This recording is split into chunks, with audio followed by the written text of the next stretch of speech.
Hey there, my name is Alex, I am the Silver Mont. How is 2018 treating you so far? Well, I hope. In this video, I'm going to take a look back at last year and talk a little about this and that. So, it'll be largely rambling. But what did you think of the last year? What were the biggest events for you? Was it a good year? Was it a bad year? Let me know down in the comments. For me, it was an interesting year. It started off extremely promising, but then quickly went to ass and became one of the worst years I have had. The first half in particular was just awful, save for a few very small moments. My sister got married at the end of July, a few weeks before my birthday, and she did a hell of a good job with the whole event. It was a good time, although part of me wishes it hadn't happened when I was depressed to such a severe extent.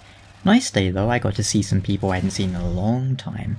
Of course, nobody told me that the day after the wedding I would have to break my soul carrying super heavy crates full of wine and glasses and stuff up a tiny staircase on a classic wet summer's day in England. It was a pretty hectic year so far as real life events go, but I'm sure you're not interested in that. How about video games then? Well, if you ask me, it wasn't a bad year at all for that. We started off the year with, what? Nier, Neo, For Honor, Zelda, all within a few weeks of each other. It felt like anyway. We also had Destiny 2 later in the year as a big release. Yeah.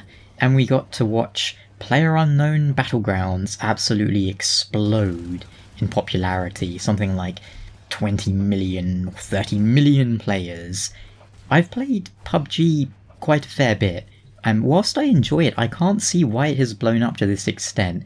Now don't get me wrong, I enjoy playing it with friends, but I feel like it's a deeply flawed game and it needs a lot of work. So far as Souls games go, we got the end of Dark Souls 3 with the Ringed City, which I thought was a marked improvement over Ashes of Ariandel, but not my favourite DLC ever. Gale was one hell of a boss fight, but when we look at Neo, I think that game had a lot to teach in terms of, well, many things. Let me put it this way, Dark Souls has the atmosphere, the design of the enemies, but Neo had the pure gameplay. Hideyori and Jin are bosses that really got my heart rate pumping, just even thinking about them now.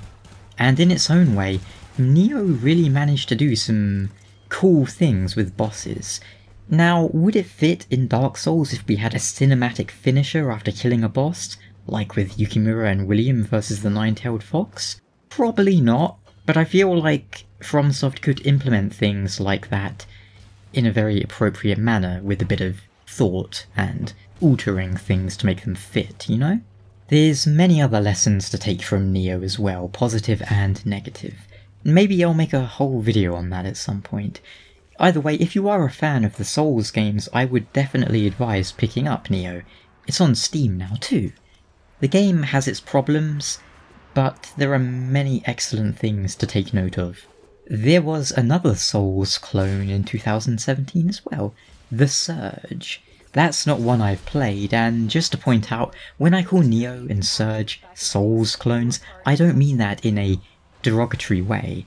Maybe that's an outdated way of referring to things from me, but I'm still in the Doom clone mindset, the Diablo clone mindset, where it's a simple, shorthand way to refer to something, just like with Xbone. I don't call it Xbone to insult it, and frankly, how is that insulting, calling something Xbone? I mean, we all have bones. If we didn't, we'd just be piles of jelly. And if we're talking about Neo as a Souls clone, I think it's a good game. If we're talking about Torchlight as a Diablo clone, I think that's a good game. And people have told me that The Surge is a good game, or at least way better than Lords of the Fallen, but I don't know. I'm doubtful. I'll give it a shot one day, but it just, when I look at gameplay of it, I'm just seeing Lords of the Fallen with a different coat of paint. I feel like all the problems I had with the Lords of the Fallen are going to be in The Surge as well, but I haven't played it, so maybe I'm being too hasty with that assumption. And on the subject of Souls clones, Code Vein anime Souls. At the time of writing, the game isn't out, but I'm thinking I'll probably pick it up and give it a go purely out of curiosity. I don't really like anything I've seen so far, not the music, the art style, or even in particular the gameplay, but my curiosity is overwhelming me here. And then how about the future of the Souls franchise? Well, we've got the mysterious Shadows Die Twice teaser, which I think is probably Tenchu or something new. Now, personally, I would love to see a Bloodborne 2 in the non-literal sense. Not in that I want a sequel to Bloodborne, but in that I want a new Souls game that isn't Dark Souls. As much as I adore the world of Dark Souls, I don't want another game if they're just going to keep repeating the same plot over and over. I don't need to see Zeeg Gym of Splatterina, you know? If they do something new in that universe, in the Dark Souls universe, then yeah, I'm totally down. Hell, I still want a prequel game set in Valafis where we play as Strayed and Alvis, and basically get Metal Gear Rising gameplay. Come on Miyazaki, just imagine the lore! But on a more serious note, I would love to see a game that implements the Souls-style formula or gameplay into a new and exciting setting, just like what Bloodborne did, you know? I think something set in a vaguely Aztec-themed kingdom could be amazing. Forests, temples, underground locations, maybe even bringing high fantasy or sci-fi elements in some way. But there's another popular concept, a modern or straight-up sci-fi Souls game. Of those, I don't know, I think sci-fi, I could totally go for like a modern, urban Souls game though. Just as an example, let's say the game starts off in London, Tokyo, or New York, or some other highly urban area where a sudden outbreak of monsters, aliens, zombies, or whatnot threatens you, and you then proceed throughout the game, possibly making strange and interesting choices as you meet fascinating and disgusting characters. Of course, you would run into the problem of guns in a modern setting, so maybe it would make sense to put it in a setting where guns wouldn't be really commonplace. You know, like London or Tokyo. I don't imagine there's that many guns in these places. I like the idea of picking up a gun, using it as a power weapon until it runs out of ammo and then discarding it. So maybe you find an assault rifle with, 30 shots in it. You use it, then you just throw it away, and then later on you find another one. It would obviously take some balancing, but you probably can see where I'm going with it. You could start with makeshift weapons and maybe work in different ways from there. For example, maybe your character bonds with a weird parasite that is then able to take the shape of different weapons or armour for your character, so you can build this way or that. As you level up and get points, you put them in the parasite and it gets new forms. Or maybe the enemies you're fighting use more traditional melee weapons that you loot from them, etc. But what would fascinate me about this sort of game would just be the Souls-style levels in an urban, modern setting. I mean, think about how many games there are like that. There aren't many. And if you take that sort of semi-open world nature of Dark Souls and put it in a city, I think it would work really well. I mean, look at Yharnam. I think Yharnam worked out really well. And now, not all of Bloodborne is in Yharnam, but probably at least half, if not more, of the game is centred around Yharnam, and I keep saying Yharnam, but you get the idea. It felt really sort of natural and large, even though the actual play space, the play area, the world, was tiny if you compare it to something like, I don't know, Just Cause. I'm rambling now, but I think it would be really fun, it would be great. That's what I would want. What do you want, though? I think that about covers it for video games. Let's not talk about Mass Effect Andromeda. Are there any other games you've enjoyed throughout the year? How about TV shows, or anime, or, Netflix, which I'm counting as TV, but we had a new season of Red Dwarf, which made me happy because I love that show. If you haven't seen it, well, it's not for everyone, but it's been going since the 80s with big breaks, and it's a favourite of mine. I've been kind of interested in getting into the show Suits. I've caught an episode here and there on TV, but I want to watch it from the start one day, and I know a certain lawyer who I'll have to recruit into watching it with me. I've still not watched Breaking Bad. Everyone says it's like the best thing ever. And I haven't not watched it because I think, hey, it's crap. I just haven't got around to it, you know? I really should at some point, as it's apparently the best thing ever. I did watch Iron Fist and Defenders though.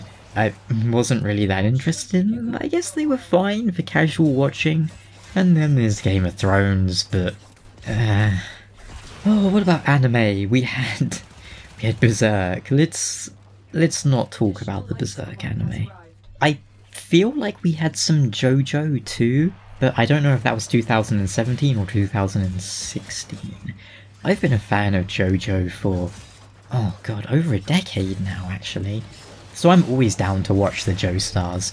You know, it's funny, if I had made my YouTube channel maybe a few years earlier, instead of Dio from Last Exile being the avatar in my picture, the channel mascot, or whatever you want to say, it would be Dio Brando. I went from Dio to Dio. That's probably a good thing that didn't happen though, as I get enough. Is that a JoJo reference? Comments as it is. Gintama started back up in autumn, and I've been watching that for probably 10 years as well now, actually, come to think of it, so I can't complain about more. Especially as there's a new arc starting anytime now. And oh goodness, speaking of things that have been running a long time and I've been watching a long time, Dragon Ball Super. I don't know why I watch it, but I do. It's stupid, but it's fun. And when you've been watching something since you're a kid, I guess you're kind of biased in that you keep watching it even though it's not really all that good, but it's such a familiar setting that you're kind of invested and you want to keep watching. Although sometimes you get invested in something and then the franchise just goes completely off the walls, like Mass Effect. But you know what, that's about it for anime. So how about movies? I didn't catch too many, but I suppose the big ones of 2017 were Fast and the Furious 8, I think? Thor, Ragnarok, Justice League, and Star Wars. I also watched Rogue One, which I think came out in 2016? I don't remember though. I didn't like it. I found it extremely forgettable. Hell, it's only been a few months and I don't remember anything interesting or good about it.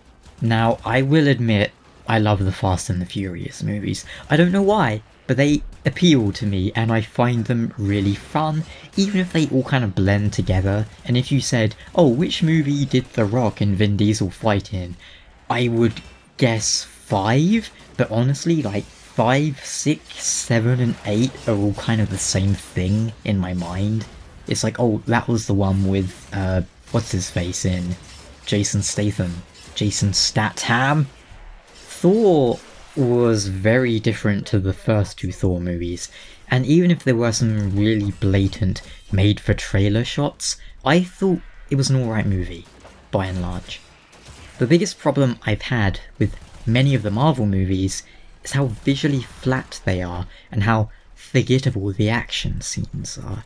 For movies about superheroes, nothing much super happens, you know? Although it was really nice to see Thor finally do something beyond smacking things with his hammer, hey, props for that. Justice League though, now this is a weird movie. DC seem to have rushed to this point, forgoing the need for a, solo movie for Aquaman, the Cyborg dude, and the Flash. Whilst you don't need to have those specifically, you need what they represent, an introduction for those characters. In the actual movie, well, let's put it this way, you can really tell the Justice League movie has an hour of deleted footage, if not more, and it feels like deleted footage, even though the movie's so damn long. It doesn't work as a standalone movie either.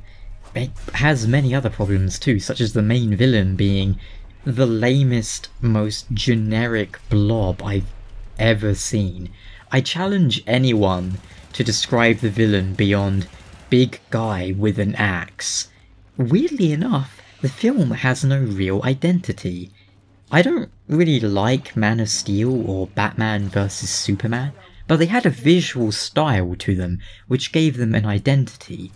Something the Marvel movies have honestly lacked. They look like a soap opera or something. It's just, everything's bland, low contrast. It looks like a TV movie. It's about superheroes, it's about all these fantastic elements, and yet everything is kind of just flat and ugly. That's not a good thing. But there are some good things though. The plot in Justice League was simple enough to follow. It was like, oh, we have to stop big bad dude getting the cubes. Sure, I can understand that.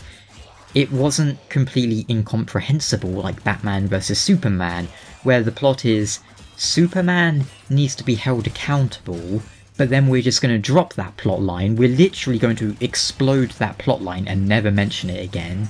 Lex Luthor once doesn't like Superman because, yeah, then he makes a big alien and everyone has to fight, and then they stop fighting because Batman and Superman have the same mother's name, and the plot just makes absolutely zero fucking sense. There are some nice moments in Justice League where you get to hear the Superman and Batman themes too, for about 5 seconds, but yeah, you kinda gotta reach for the good stuff. Too much though, it feels like they're trying to ape the Marvel movies in tone. I just find it so hard to care, and it's even harder to care when any time something serious happens, it's immediately undercut by a crappy joke. I don't like the Marvel movies, I don't like the DC movies. One thing I did enjoy about Batman vs Superman was Batman's portrayal in that film. I don't know if die-hard Batman fans liked it, as they were probably flipping out that he wasn't exactly like he was in the comics or something, but I enjoyed it. I bought it as a character, whereas people really love the Nolan Batman movies, but I don't buy Batman in those movies. Like, he just looks like a weird kind of ninja dude, and I know people really love the Nolan Batman movies, but if you look at any of the fight scenes, they are so bad. Like, what is up with the choreography? People are just like slipping and sliding all over the place, and but then we had Justice League, and Batman in that was completely different. It was like the actor didn't care, or whoever wrote it hadn't seen the last movie, and he was making jokes all the time, and he was just kind of pointless. It's like when you get all these super powerful characters together, Batman has nothing to do. The Flash is super fast, Wonder Woman's like super strong, Cyborg dude is kind of pointless, and Superman, you know, he's incredibly overpowered. But then you have Batman, he has nothing to do other than shoot people with a crappy gun. It doesn't make sense for such a weak character, conversely, to be there, and he didn't really have like a leadership role anyway, so I don't really understand what the point is. It's like DC are just trying to transform into Marvel. I would not be surprised at this point if Disney buy DC at some point and we get Avengers Part 5 featuring Star Wars and Batman or something weird like that. And I don't think it's exciting that Disney have bought Fox. I think that's terrible. Before we get into The Last Jedi though, I want to talk very briefly about a movie I did like in 2017. John Wick 2. I enjoyed it. I think it's a fun movie just like the first one, and that's all that really needs to be said. What about The Last Jedi? Well damn. For starters, I tried rewatching Force Awakens a few weeks before Last Jedi came out, and I straight up got so bored I managed an hour of the film before just turning it off and doing something else. I just realised I truly do not care what is going on. There is nothing I missed the first time I saw it 2 years ago. And although I did later, a few days later, watch the other hour or so, bleh, you can check out my wrap-up from back when it came out, but my opinion has not changed. It's a fine... I mean, it's put together well, let's say, but it's so completely bland. There is no point to it. And yeah, you could say, well, it's just a rehash of A New Hope to remind people what Star Wars is about, in case they've somehow forgotten. I mean, let's be fair, the other Star Wars movies don't exist anymore, so you can't just watch them to remind yourself. Force Awakens was like a well-made slice of bread. Sure, it tastes fine and it isn't mouldy, but I'm not gonna want to talk about it. It's just bread. As for Last Jedi, Turns out I had so much to say about that I had to make an entire 30-minute video after I saw it. Short version though, it was a complete mess. So many damn plot holes, and every time I think about that movie I come up with more discrepancies. Every time I talk to someone about it I realise another plot hole. For example, why did they go to the casino planet to get the code breaker? Why didn't they just go to like a space gas station and get more fuel for their ships so they could hyperdrive into safety? It's the middle part of the trilogy, but there's nothing's going on, nothing's happening, there's nowhere for the next film to go in a way that ups the ante or the stakes. You can watch my 30-minute video if you're that interested in hearing me complain for half an hour. As for 2018 movies, oh god, there's like what, Infinity Avengers and stuff. I don't really care. I'll watch it, but I don't, you know, I'm gonna watch it because it's like the culmination of 10 years of stuff, but I'm not excited or hyped for it. Monster Hunter World and Code Vein are interesting ways to start off the year in video games, and I'm sure we'll find out more about the Shadows Die Twice project. Maybe at E3, for example. Maybe Devil May Cry 5 or Dragon's Dogma 2? I say that every year, but one of these days, one of these years, it's gonna happen. In terms of content for my channel, now that Dark Souls is on a little hiatus and the trilogy is complete, it's the perfect time to retread my early videos, improve the quality, update them with new information, and so forth. As you're probably aware, I have better internet now, which means I'm able to stream on Twitch and the like. That's never going to be a main focus. I don't really think I'm ever gonna stop making YouTube stuff and go entirely to Twitch, because I don't really like the Twitch format as much as YouTube. But it's an interesting experience. It gives me something else to do, and if nothing else, sometimes lots of footage for montages. Montages? Is that montages? I've forgotten how to speak, that's not a good thing. Probably a sign we should wrap this up. So you might well be seeing some more miscellaneous Dark Souls videos as time goes on. I'll make another video a bit like this around E3, just to, you know, talk about E3 predictions and stuff. Rumours, leaks, all that good shit. Until then, enjoy the videos, enjoy the channel, and enjoy 2018. I hope it is a great year for you. Goodbye.